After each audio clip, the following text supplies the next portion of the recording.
Alors, c'est jamais le meilleur moment parce que ça va être le moment de la digestion. On a bien mangé, on a bien bu, on a pris le soleil. Et en même temps, ça a été l'occasion de partage qui était vraiment sympa. Enfin, en tout cas, il y en a peu qui se sont exprimés tout à l'heure, mais alors pendant le repas, il y en a beaucoup plus.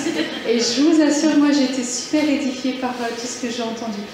D'ailleurs, je pense qu'il y a des choses que j'utiliserai très probablement de ce que j'ai entendu tout à l'heure. Alors, le thème de cet après-midi, c'est servir dans la gloire. Alors, pour moi, en priant sur ce thème de la gloire, ça veut dire plein de choses. On a déjà vu ça hier soir, on a déjà vu ça ce matin. Mais une des facettes, quand même, de cette présence de Dieu qui vient, c'est de se mettre au service. Nous sommes tous des bons chrétiens, nous sommes tous des bons pratiquants et, bien sûr, la charité fait partie de notre, vous savez, en France, c'est liberté, égalité, fraternité. La bannière chrétienne, c'est charité, charité, charité. Peut-être d'autres choses, mais au moins, on est sûr que sur la bannière du drapeau chrétien, il y a forcément la charité. Et que du coup, si on veut croître dans les dons et les talents que le Seigneur nous donne, un des meilleurs moyens, c'est de se mettre au service. Donc le premier point que nous allons aborder, justement, c'est de se mettre au service. Et il n'y a pas de meilleur lieu de croissance que de se mettre au service. Alors c'est un peu vague, un peu abstrait, on ne se met pas forcément au service n'importe comment. Et je suis sûre que si je fais le tour, vous êtes tous investis dans plein de choses et que c'est des choses que vous faites, je dirais, comme vous respirez. C'est aussi naturel que manger, boire, respirer. Et ça devrait l'être. Et si ça ne l'est pas, on va voir pourquoi ça ne l'est pas. En fait, se mettre au service, souvent on a tellement plein de choses qu'on ne sait pas par quoi commencer ni comment. Alors quand on est jeune, il faut commencer par quelque chose. C'est-à-dire quand on est jeune, je suis désolée parce qu'on était censé avoir une voiture complète de jeunes qui venaient de Nancy, donc ils ne sont pas là, ils ont un problème de voiture. Donc, mais il y en a quelques-uns quand même dans le coin ici. Quand on est jeune, souvent on a envie de faire plein de choses. Alors je ne sais pas, en tout cas moi c'était mon cas quand j'étais jeune. Je suis encore un petit peu... j'avais envie de faire plein de choses, mais en fait, il faut qu'on commence quelque part. Moi, par exemple, dans les conventions, d'ailleurs, on est quelques vieux routiers des mêmes styles de conventions d'il y a quelques années, j'ai commencé par faire le ménage des toilettes. Et il faut commencer quelque part. Hein. Donc là, je parle plus pour les jeunes, notamment ceux qui écouteront les enseignements après. Il faut commencer quelque part. Et je trouvais que le ménage des toilettes, c'était un lieu qui était vraiment sympa. Pas parce que c'était sympa de nettoyer les toilettes, mais parce que c'était le lieu où, de toute façon, personne ne voyait qu'on allait faire le ménage des toilettes. Et on est toujours content quand on va aux toilettes et que c'est propre. En tout cas, moi, je suis contente quand je vais aux toilettes et que c'est propre. Et que, de toute façon, depuis toutes ces années, quand je vais aux toilettes, par exemple, sur les bords d'autoroute et de tout, enfin, voilà, ou quand je m'arrête dans un bar et que je vois c'est propre, vraiment, je rends grâce au Seigneur pour les personnes qui ont fait le ménage. Parce que c'est sympa. Donc, il faut commencer quelque part. Et souvent, des fois, on commence par des petites choses. Et des fois, en tant que chrétien, on a tellement, vous savez, on a des idéaux, voilà, on a des idéaux qui sont tellement grands que des fois on oublie qu'il faut commencer par des petites choses. Et qu'au fur et à mesure, quand on est fidèle dans les petites choses, on grandit dans les grandes. Et donc, un jour que j'étais en train de nettoyer les toilettes, je suis passée directement dans la même journée du nettoyage des toilettes à la louange. Ne me demandez pas comment je suis passée, mais on est venu me chercher parce qu'il manquait quelqu'un dans l'équipe de louange. Et alors là, j'ai découvert un monde que je ne connaissais pas, et c'est là où j'ai appris des quantités de choses. Mais si je n'avais pas commencé à me mettre au service dans les toilettes, je ne serais jamais arrivée jusqu'à la louange. Alors, je n'ai pas de grâce de louange comme Ruth, mais je faisais partie du coup de l'équipe de louange des conventions. Mais, et du coup, j'ai découvert qu'il y avait plein de services. Alors, il y a des trucs absolument impressionnants. Donc moi, j'avais 16, 17, 18, et j'ai découvert qu'en fait, on pouvait se mettre au service de quantité de manières différentes. Il y a des quantités de choses à faire. Et alors, une des choses importantes, c'est qu'on ne se met pas au service n'importe comment en fonction de nos désirs. Il y a des désirs qui sont légitimes, mais des fois, il y a des désirs qu'on aurait envie de faire et qu'en fait, on n'est pas du tout qualifié pour les faire. Et ça, de temps en temps, c'est pas toujours très évident. Moi, j'aimerais bien être à la technique, mais quand je regarde tous les branchages, je suis à peu près sûre qu'il n'y aurait rien qui marcherait, parce que je pense que tous les fils ne seraient pas branchés au bon endroit. Donc, je préfère que Bruno s'en occupe. Je suis sûre que ça fonctionne. Donc voilà, donc chacun avec ses talents et ses compétences, et là où il en est et ce qu'il sait faire. Et en même temps, ça apprend vraiment la connaissance de soi. Quand je me connais, je sais là où je peux être performante. Il y a mes qualités.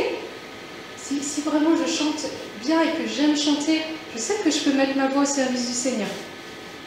Si je suis bonne en cuisine et qu'il y a besoin, voilà, je peux mettre mes talents de cuisinière au service du groupe de prière. Je suis celle qui va apporter l'encas convivial à la fin du temps de prière, parce que voilà, Dieu m'a donné un super don de cuisinière et c'est toujours hyper important. Puis elle me dit, c'est tellement important. Toujours le lieu de bénédiction. Je vois qu'il y en a qui sont d'accord avec moi. Puis il y en a qui sont hyper spécialistes pour les bières et vraiment là c'est un super encouragement. Super encouragement, ils savent exactement quelle bière chacun a besoin. Moi je suis toujours contente, j'arrive, j'ai la mienne, c'est la pêcheresse, vous savez. Je trouve qu'il n'y a pas meilleure bière. Vraiment j'aime ce nom-là. Donc voilà, que chacun se mette en fonction des talents. Et puis en plus des talents que nous avons, le Seigneur nous a donné des charismes. Le charisme, c'est pas l'avantage, c'est que c'est...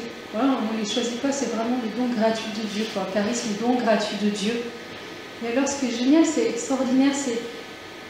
Voilà, c'est... Je mets ce que Dieu donne parce que je redonne gratuitement ce que Dieu m'a donné gratuitement. Et les talents, il y en a des quantités. Ce qui est bizarre dans l'Église, c'est que généralement, on connaît que ceux qui sont visibles. Vous savez, les ultra-visibles. Ruth, elle chante, on sait qu'elle a une grâce de louange, c'est visible. Et tout le monde n'a pas cette même grâce. Et il y a des choses qui, des fois, où on dit, bah, moi, j'ai pas la grâce de chant, moi, j'ai pas la grâce de prédication, moi, j'ai pas la grâce de prier, il n'y a pas de guérison. Alors oui, d'accord, alors c'est bien beau de dire que tu n'as pas la grâce, mais alors tu as la grâce de quoi? Souvent, moi, j'ai des gens qui viennent me voir et ils me disent tout ce qu'ils n'ont pas. Mais du coup, je ne sais pas ce qu'ils ont. Donc après, à fur et à mesure de se mettre au service, on découvre qu'effectivement, bah tiens, je ne savais pas que, en fait, j'avais une super grâce pour écouter les autres. Tout à coup, je découvre, je vous raconte un peu n'importe quoi, mais je vais dans un rassemblement, tout à coup, une personne vient me parler. Et la personne, elle ressort et puis elle me dit, ah, vraiment, j'ai été consolée, j'ai été édifiée, etc. Et au fur et à mesure, le Seigneur me dit pas. Ça s'appelle une araignée fracassante.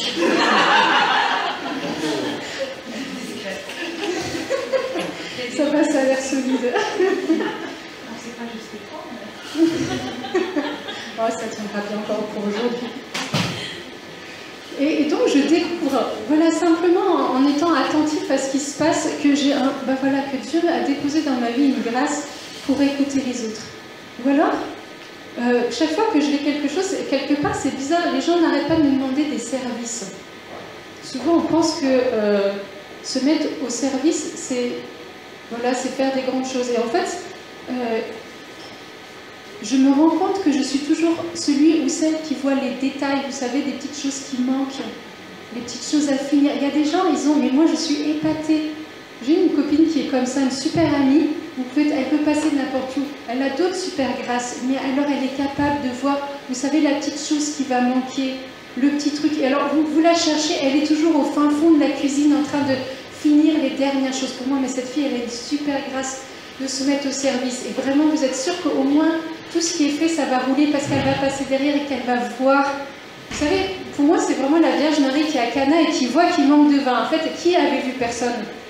Mais la Vierge Marie, elle était tellement attentive de passer dans les petits détails et elle voit qu'il manque de vin, qu'ils vont manquer de vin. Et c'est grâce quand même à la Vierge Marie que la fête a été belle. Ces petites personnes, et souvent, ces mêmes personnes vont venir vous dire « Moi, je n'ai pas de charisme ».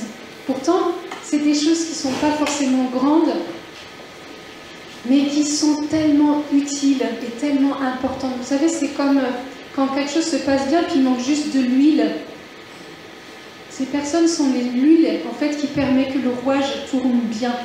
Mais souvent, en fait, notre vision, et je l'entends, j'ai l'impression de plus en plus, la vision par rapport aux grâces et au charisme est tellement faussée que finalement, on sait ce qu'on n'a pas, mais on ne sait pas ce qu'on a. Et moi, j'espère que vous allez pouvoir vraiment, en tout cas, il y a ceux qui savent et on va dire ceux qui ne savent pas. Ceux qui savent, c'est bien et continuent à croître dans les grâces et dans les dons et les charismes que le Seigneur a déposés sur votre vie. Mais ceux qui ne savent pas, commencez doucement. Et puis, c'est simplement apprendre à se connaître. Et forcément et heureusement que tout le monde n'a pas la même grâce parce que ça serait vraiment, vraiment dommage. Et puis, j'ai envie de vous dire, le monde serait quand même vraiment vraiment monotone et triste. Et puis il n'y aurait pas tous ces dégradés de couleurs. Si on avait tous la même couleur, bon, ça serait dommage. Donc voilà, mais c'est vraiment, et puis ça permet tellement d'apprendre à se connaître. Quand on sait qui on est, quand on sait quels sont nos talents, qu'est-ce que Dieu a déposé de spécifique sur notre vie, quand on sait quels sont nos charismes, vous savez quoi, ça libère de pas mal de choses. En plus, là, je vois que c'est assez exclusivement féminin. Nous avons quand même quelques hommes, mais là, du coup, je me rends compte qu'il y a quand même beaucoup plus de femmes. Vous savez, les histoires de comparaison. Ah bah tiens, un tel a tel truc.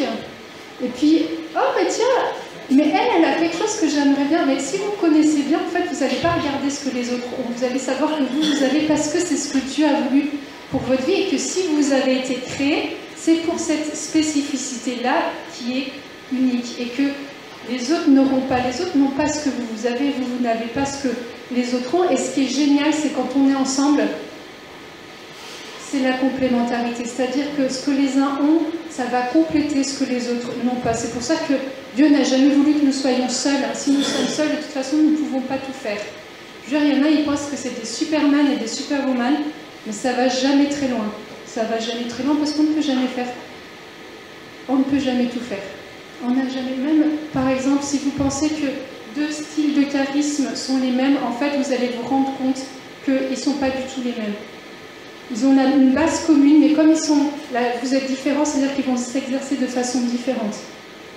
Par exemple, vous pouvez prendre, on va dire, 3 charismes de personnes qui font des guérisons, et vous allez vous rendre compte qu'elles n'exercent pas du tout de la même façon. Catherine Kuhlman, dont j'ai parlé ce matin, c'est ce matin, le temps passe vite, hein. Dont j'ai parlé ce matin, elle faisait des guérisons, mais elle prêchait avec la compassion, mais la plus grande compassion du monde. En fait, pour moi, elle n'avait pas de grâce de guérison, il y en avait plein. Mais ce n'était pas forcément à la base, forcément un charisme de guérison qu'elle avait, mais elle avait une telle compassion pour les gens qui venaient, qui étaient malades et qui étaient souffrants, que c'était à travers cette compassion que le Seigneur guérissait. Alors que par exemple, une autre personne, Père Emiliano Tardif par exemple, qui est le 2e grand ministère, certains, voilà, une concurrence, vous savez, lui, il n'avait pas forcément cette compassion-là, mais il y avait des guérisons parce que Dieu lui avait donné vraiment cette grâce de guérison. Puis vous allez prendre quelqu'un d'autre et vous allez vous rendre compte qu'en fait, parce que la personne, elle est tellement différente que finalement, ça va s'exercer de façon différente. En plus, on est des hommes, des femmes, donc de toute façon, ça ne sera jamais la même chose. Et que c'est votre tonalité unique qui fait que vous êtes unique et qu'on a besoin de ce que vous pouvez porter. Donc voilà, c'est vraiment cette connaissance. Et puis, voilà, s'il y en a qui ont besoin encore d'apprendre à se connaître dans ce que Dieu a déposé dans leur vie, c'est vrai que c'est l'avantage d'avoir une cellule de maison, c'est l'avantage d'avoir un groupe de prière qui permet, c'est vraiment, vous savez, tous ces lieux où on peut faire grandir et où les autres nous apprennent aussi qui nous sommes. Quelqu'un peut venir te voir en disant, mais tu sais, j'étais touchée sur tel truc, il y a peut-être quelque chose voilà, là-dessus que tu peux peut-être regarder si le Seigneur t'a donné. Soit ça va être une parole qui m'a tellement touchée que je vais avoir on va dire, une parole de consolation, une parole de science, une parole de connaissance. Voilà, il y a des quantités de choses. Il y a des conseils qui viennent tellement de Dieu que vous allez attirer les gens qui ont besoin de conseils, pas parce que vos conseils sont bons, mais ils viennent tellement de Dieu que les personnes en sortent, elles en sont fortifiées. Elles savent que c'est vraiment des conseils qui vont les aider pour leur vie. Et du coup, le deuxième point que j'aimerais aborder, qui est vraiment pour moi un point qui est assez important, j'ai été assez émerveillée, stupéfaite, bluffée pendant la coupe de foot de l'Euro par l'équipe de France et par ce qui s'est passé en France. Alors je m'excuse pour les Belges, mais les équipes françaises, toutes ces dernières années, c'était un petit peu... D'abord, je ne regardais même pas forcément, mais j'avais envie de dire, on n'avait pas de quoi être fiers de notre équipe de foot. Or là, on a découvert une équipe de foot qui a galvanisé la France. Alors ceux qui sont français, je ne sais pas si vous êtes d'accord avec moi. Mais, et là, moi j'étais épatée. Je vais boire un coup avec des amis dans le bar et on voyait tous les jeunes qui chantaient la Marseillaise. Où est-ce qu'on a vu les jeunes qui chantent de la Marseillaise en France, quoi? Mais nulle part. Moi je la connais même pas en entière. Si, je connais quand même le minimum pour dire que, accessoirement, je suis française. Mais je connais pas plus. Et là, je passais partout quand il y avait les matchs de foot. On entendait les jeunes qui étaient devant partout, au bar, dans les rues, qui étaient devant les matchs de foot, qui supportaient leur équipe et qui chantaient la Marseillaise. Un truc que j'avais pas souvent vu. Et je me suis dit, mais c'est quand même incroyable. Incroyable. je veux dire, autour d'une équipe, il y a une nation qui se fédère, qui se regroupe. Et je me suis dit, mais si on pouvait être les supporters les uns des autres de la même façon qu'on est capable de supporter notre équipe de foot, ça serait quand même assez sympa.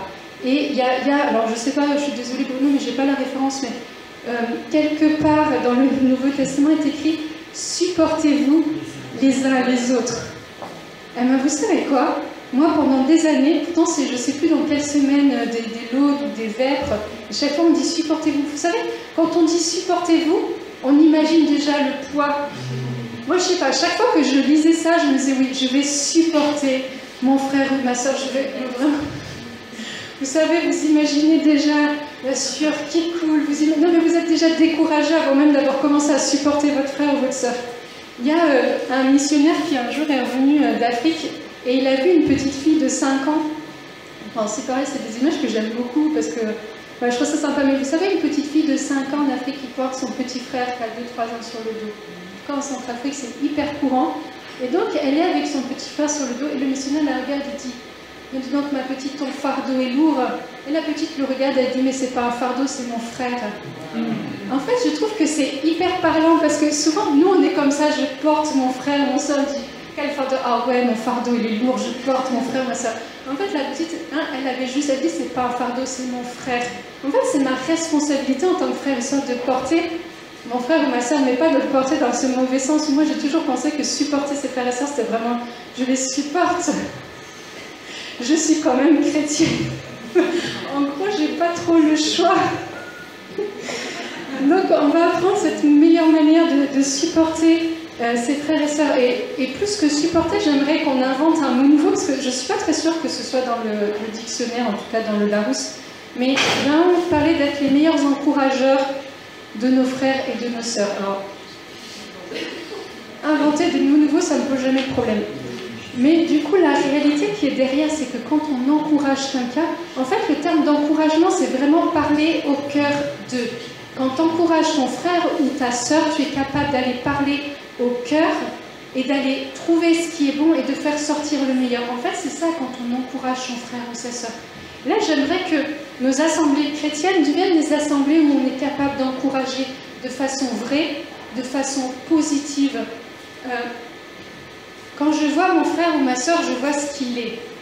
Je ne sais pas, pardon, comment tu t'appelles? Nadia. En fait, Nadia nous a parlé, je suis désolée de te voler ton témoignage, mais c'était tellement beau. je suis une pickpocket, il faut vraiment… En fait, Nadia nous partageait pendant le temps de repas, et je trouve ça très très beau, et pour nous c'est un véritable encouragement. Elle nous partageait que, en fait, elle a rencontré son mari le vendredi, ils se sont mariés le samedi, et que pendant très longtemps, elle n'aimait pas son mari. En fait, voilà, et elle a prié pendant super longtemps. Je suis désolée, je suis en raccourci. Tu me diras s'il y a des choses qui ne sont pas très justes ou si je… Voilà. Et en fait, elle a vraiment prié pour aimer son mari. En fait, une des phrases que moi j'ai retenues, c'est qu'elle priait pour qu'elle voie son mari de la façon dont le Seigneur le voit, jusqu'à ce qu'elle tombe amoureuse. Et je trouve ça c'est sympa parce que finalement, c'est comme ça qu'on doit être avec nos frères et sœurs. Nos frères et sœurs, ils sont là. Et des fois, ils nous énervent. Des fois, effectivement, on doit les supporter parce qu'on est quand même chrétien et charitable et que c'est quand même un commandement. Et que des fois, on ne se dit pas, mais Seigneur, j'aimerais connaître mon frère ou ma soeur de la façon dont toi, tu les vois. Parce qu'en fait, le Seigneur, quand il nous voit pas avec nos défauts qui sont innombrables et que généralement, on connaît très bien et presque trop bien, ou des fois, on n'est même plus capable de voir vraiment la personne, on ne voit que les défauts. Et se dire, mais Seigneur, en fait, cette personne-là… en fait, si tu l'as voulu sur terre, c'est parce qu'il y a un projet sur elle et que Seigneur, je veux voir ce qu'il y a de bon dans cette personne, je veux voir, mais tel que toi, tu dois la voir, tel que toi, tu la vois, moi, je vais être capable d'avoir ce regard que toi, tu as. Il y a un chant dans Jurassic Praise qui dit je vois la gloire de Dieu en toi, je vois tout ce qu'il a fait, qu'il fait et qu'il fera. Et c'est exactement ça. On est capable de temps en temps de voir ce que Dieu a fait dans la personne et puis on s'arrête en chemin. Or, on est tous en chemin jusqu'à notre dernier souffle, on va changer. Même les dernières heures. Et en fait, s'arrêter de temps en temps pour mettre une personne dans un cadre, c'est enfermer la personne et ne pas lui donner la possibilité de changer et d'évoluer. Être capable de voir la personne avec ce regard de Dieu qui fait que Dieu sait que nous allons changer. Dieu sait que de toute façon, voir la gloire de Dieu en quelqu'un, c'est de se dire que la personne, elle n'a pas fini son évolution. La personne n'est pas figée dans ce qu'elle est aujourd'hui et qu'en plus, le but ultime de notre vie, c'est ressembler à Dieu. Voir la gloire de Dieu en quelqu'un, c'est te dire que Dieu va te façonner de façon à ce que tu ressembles au Christ. En fait, notre vie, c'est ça en fait le but de notre vie. Tout ce que Dieu nous donne de vivre, même tout ce qu'il n'a pas prévu à la base. Je suis avec Monique, on parlait du plan A, B, C, D, et peut-être jusqu'après Z, du plan de Dieu sur notre vie. Parce que quoi qu'on fasse, même si ce n'est pas dans le plan de Dieu, Dieu reprend. Et Dieu, de toute façon, quoi qu'il se passe, il nous fait avancer. Donc, le but de Dieu dans tout ce que nous vivons, c'est de nous rendre semblables à lui. C'est vraiment que l'image de son Fils a sculpté dans notre vie. Et c'est ça, voir la gloire de Dieu en l'autre. C'est être capable de se dire, de voir par résonance. On fait aujourd'hui des images, vous savez, en 3D, où on peut voir, ou les IRM, où on voit carrément, etc. Dieu, en fait, il a des yeux ultra puissants et il voit déjà, en fait, l'image de son Fils en nous. Nous, on n'a encore rien vu. Mais en fait, il faudrait que nous puissions avoir les yeux de Dieu pour voir dans la personne déjà, en fait, ce qui va advenir dans la personne. Ne pas nous arrêter en chemin de ce que nous connaissons. Et nous avons la chance d'être souvent bien entourés, de faire partie de cellules de maison, de faire partie de groupes de prière, de faire partie de paroisses, de faire partie d'une communauté religieuse. Et ne pas s'arrêter, en fait, on a tellement de chance d'avoir des frères et sœurs. On a tellement de chance, il y en a tellement qui sont seuls dans leur vie chrétienne, qui sont seuls dans leur foi, que nous soyons dans nos groupes capables de voir le meilleur dans l'autre, de voir le potentiel que Dieu a déposé dans l'autre et de l'encourager à sortir le meilleur. Et je trouve que ça, c'est vraiment c'est vraiment ce que Dieu nous appelle à vivre, mais de façon la plus importante et la plus profonde et la plus grande. À partir du moment où je suis capable de voir les autres, et pas que les autres deviennent, vous savez, la façon du monde, c'est moi je veux m'élever, mais du coup, il faut que je pousse un peu les autres, et quitte à les faire tomber, quitte à les blesser, c'est pas grave. Moi je veux me faufiler pour y arriver, mais sans les autres. Non, la vie chrétienne, c'est je vais y arriver, mais avec les autres. Je veux y arriver avec les autres. Et je veux que moi, si j'avance, je fasse avancer aussi mes frères et sœurs avec moi. Ça doit être une nouveauté dans notre vie. Se dire, mais je ne veux pas y arriver seule. Je ne veux pas, excusez-moi, mais moi, j'ai pas envie d'arriver au ciel et de me retrouver toute seule. Hein. Moi, mais je vais m'ennuyer. Moi, j'ai envie que tous ceux que j'ai connus soient avec moi. J'ai pas envie de me retrouver toute seule et je me dis, qu'est-ce que je fais de ma journée? Je sais pas, on s'ennuierait bien, quoi. Ou alors chacun dans son petit bulle, dans son petit lot, voilà. Non, moi j'imagine pas du tout le paradis comme ça. Moi j'imagine qu'on sera tous au ciel ensemble et que ça sera la méga fiesta. Alors je suis désolée par contre s'il n'y a pas parlé de bière dans la Bible, il dit qu'il y aura juste des vins capitaux et des viandes grasses. Donc pas de bière au programme. Je sais pas s'il y aura des frites aussi, on verra.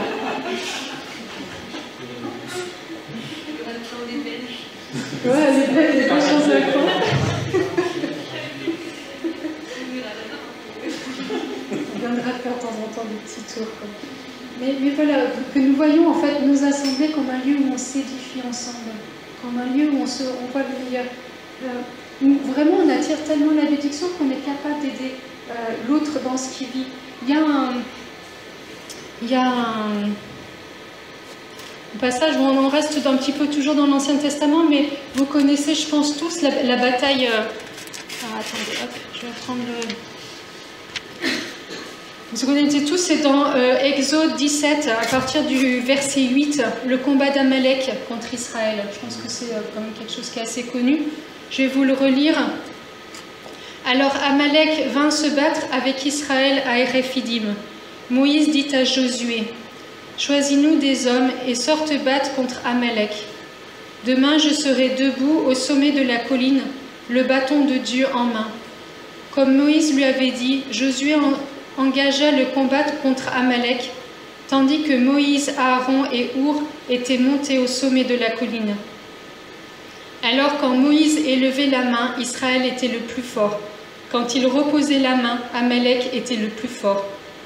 Les mains de Moïse se faisaient lourdes. Ils prirent une pierre, la placèrent sous lui et s'assit dessus. Aaron et Our, un de chaque côté, lui soutenaient les mains. Ainsi ses mains tinrent fermes jusqu'au coucher du soleil. Et Josué fit céder Amalek et son peuple au tranchant de l'épée. On ne va pas aller plus loin. Mais ça, c'est une très bonne illustration de ce que c'est que se soutenir les uns les autres. En fait, j'ai envie de dire quasiment tout le monde soutient tout le monde. Josué est en bas, il est en train de guerroyer. Mais en fait, il fait ça pour son peuple. Il fait ça pour la liberté. Il fait ça. Donc lui, il est dans le combat. Et puis, il y en a d'autres qui sont en train de l'aider, mais d'une façon un peu différente. On a là-haut Moïse. Moïse, la bataille dépend de Josué qui se bat en bas, mais la bataille dépend aussi de Moïse, du coup, qui intercède. Et Moïse, à un moment, n'en peut plus. Donc là, on lui rajoute 2 compagnons, Aaron et Our, qui le soutiennent. En fait, on est tous engagés dans cette espèce de trio, quatuor, où on se soutient les uns les autres. On est tous à un moment, à la place de Josué, en train de combattre avec des frères et sœurs qui sont en train de nous soutenir. On est tous à des moments à la place de Moïse, et on a besoin d'Aaron et de Our pour nous soutenir. Il y a des moments où, quand ça va bien dans nos vies, c'est génial, hein. Moi j'aime beaucoup ces périodes-là. Mais du coup, quand on est plus fort, c'est là où on a besoin de venir en aide à ceux qui sont plus faibles, de ceux qui sont comme Josué en train de combattre, de ceux qui sont comme Moïse en train d'intercéder. Et il y a des moments où c'est nous qui sommes plus faibles. À ce moment-là, on se rend compte qu'on a besoin des autres.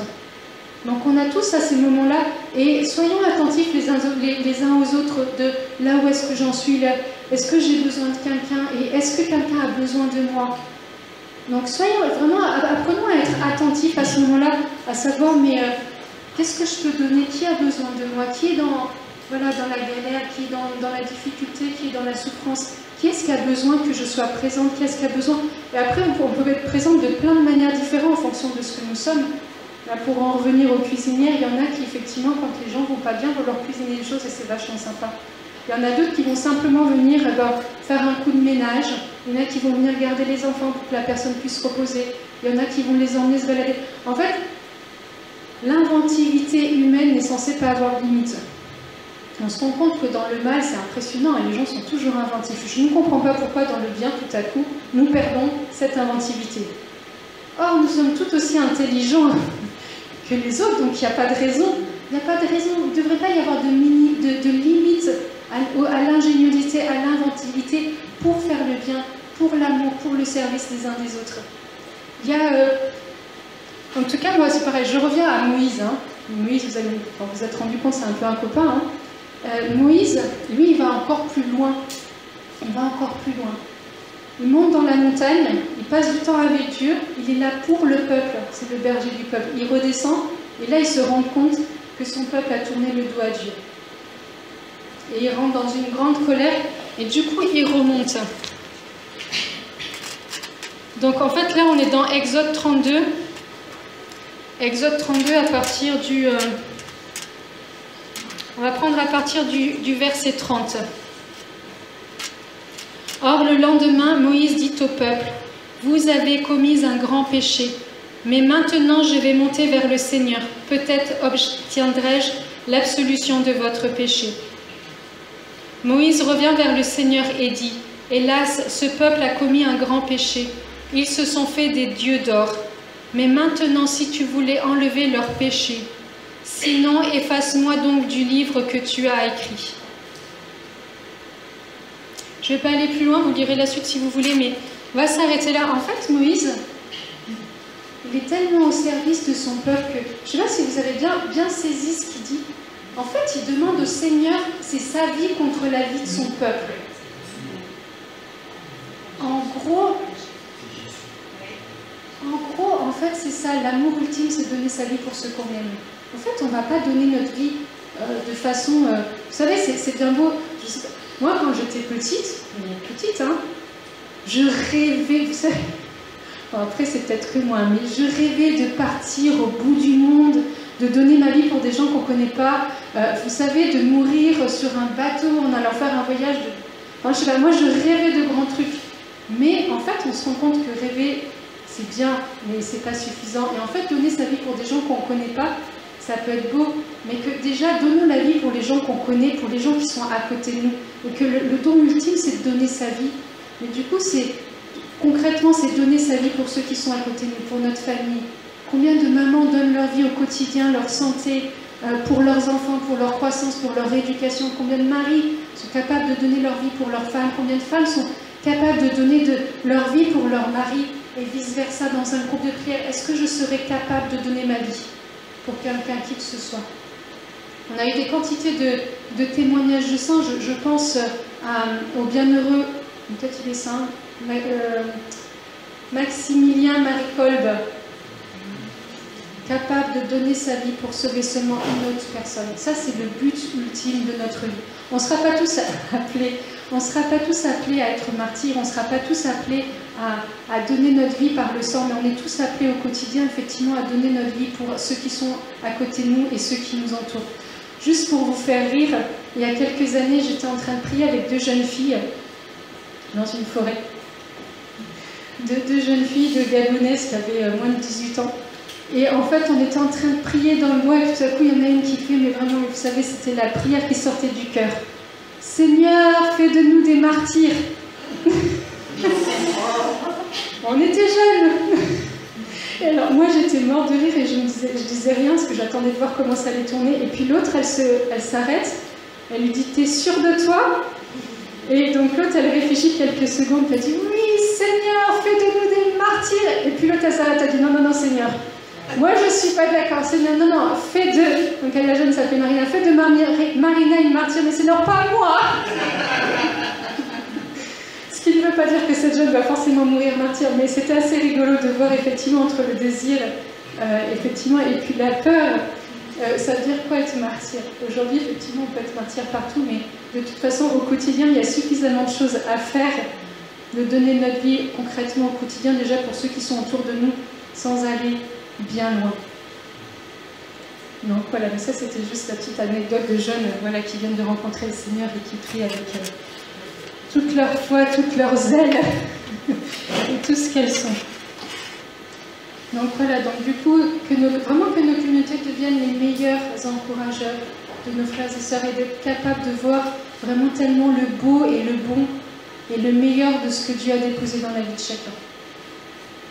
Donc, du coup, à partir de ces deux choses, donc le fait de se mettre au service en fonction des dons, des compétences et des charismes que le Seigneur nous a donnés, et la deuxième chose, d'être vraiment ses meilleurs encourageurs, jusqu'au point de pouvoir être capable de donner notre vie pour ceux qui nous entourent. En fait, le but du service, c'est vraiment porter du fruit. Porter du fruit. Le Seigneur nous dit que, donc dans l'Évangile selon Saint Jean, chapitre 15, au verset 8, il dit que c'est la gloire de mon Père que vous portiez du fruit et que soyez mes disciples. En fait, effectivement, il est dit que c'est vraiment à l'amour qu'on aura les uns pour les autres que nous serons reconnus comme les disciples du Seigneur. Là, il dit que c'est vraiment la gloire de mon Père que nous portions du fruit. J'ai envie de dire, porter du fruit et du fruit qui demeure. Souvent, on se demande effectivement, qu'est-ce que je porte comme fruit, quelle est la fécondité de ma vie? Je ne sais pas si de temps en temps vous vous êtes posé ce genre de questions-là. Est-ce que ma vie, elle porte du fruit? À quelle mesure? Alors, on ne peut pas mesurer, donc ça ne sert à rien de poser des questions auxquelles on n'aura jamais de réponse. Mais est-ce que ma vie porte du fruit? En fait, une des mesures à laquelle vous pouvez regarder si votre vie porte du fruit, c'est la mesure à laquelle vous vous mettez au service. C'est la mesure où vous êtes capable, en fait, effectivement, de donner votre vie pour vos frères et sœurs. Il n'y a pas de mesure, hein, ça ne sera pas des décimètres, des centimètres ou alors des cubes, etc. Ce qui est bien, c'est que de toute façon, la façon dont nous voyons nos vies, elle n'a rien à voir avec la façon dont le Seigneur voit nos vies. Donc ça ne sert à rien, c'est des très mauvais calculs. Mais c'est sûr qu'un des baromètres, si on peut utiliser peut-être le terme, c'est effectivement, il n'y a pas d'autre baromètre que celui-là, de se mettre au service en fonction de ce que Dieu nous a reçu, en fonction de ce que nous avons reçu, en fonction de ce que Dieu nous a donné.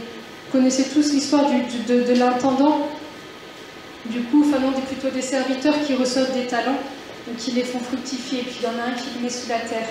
En fait, il faut choisir qui est-ce qu'on veut.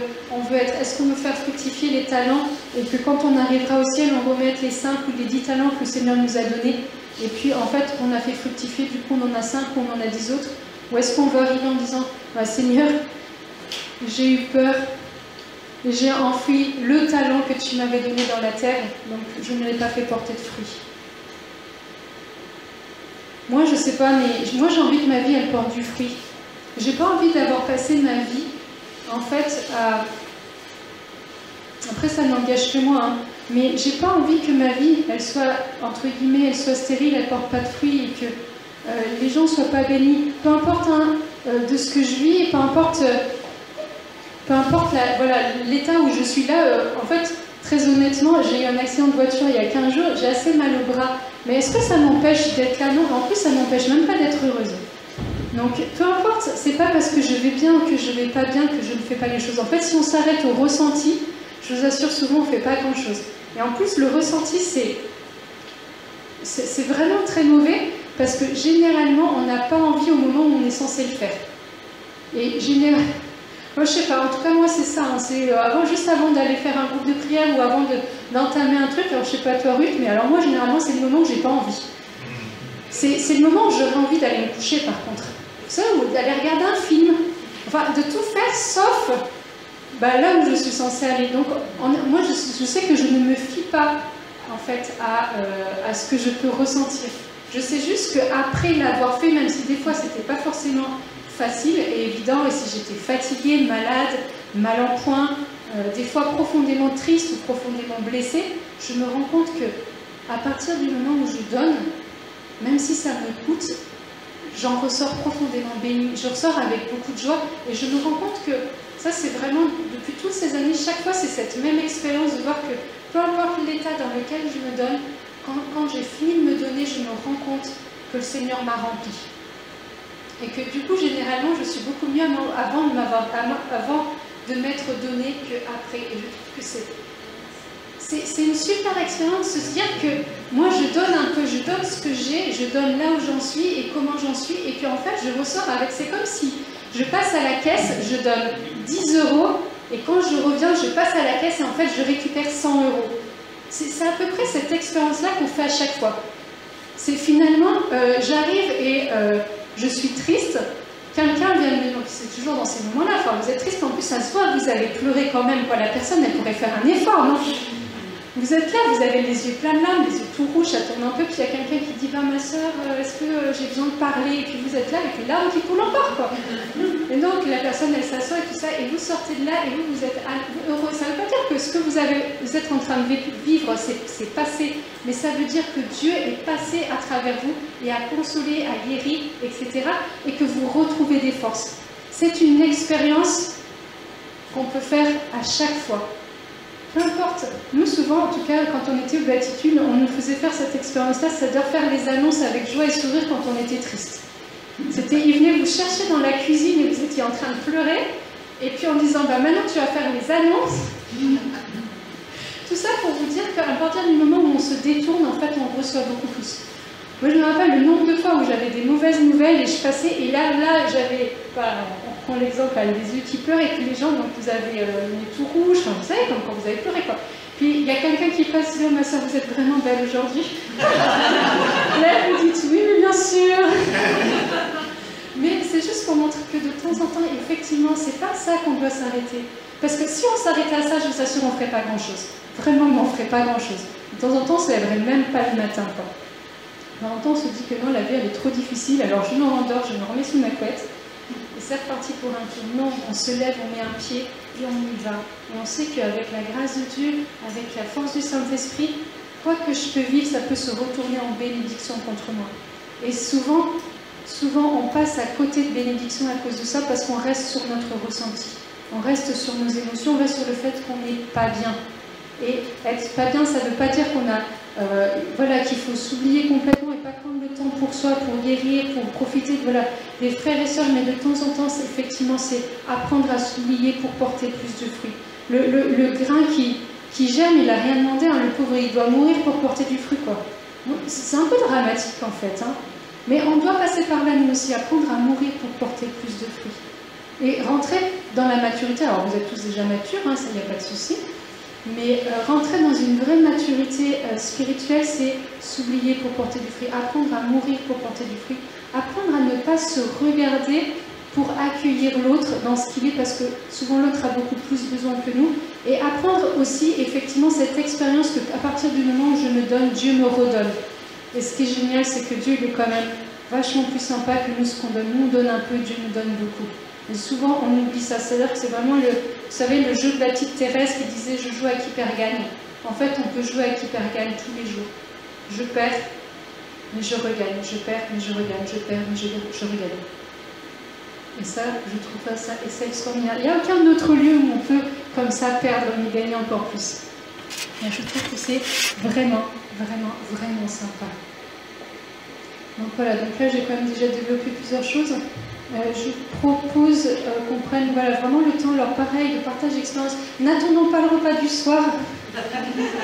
Je vous en supplie. Mais voilà, édifions-nous.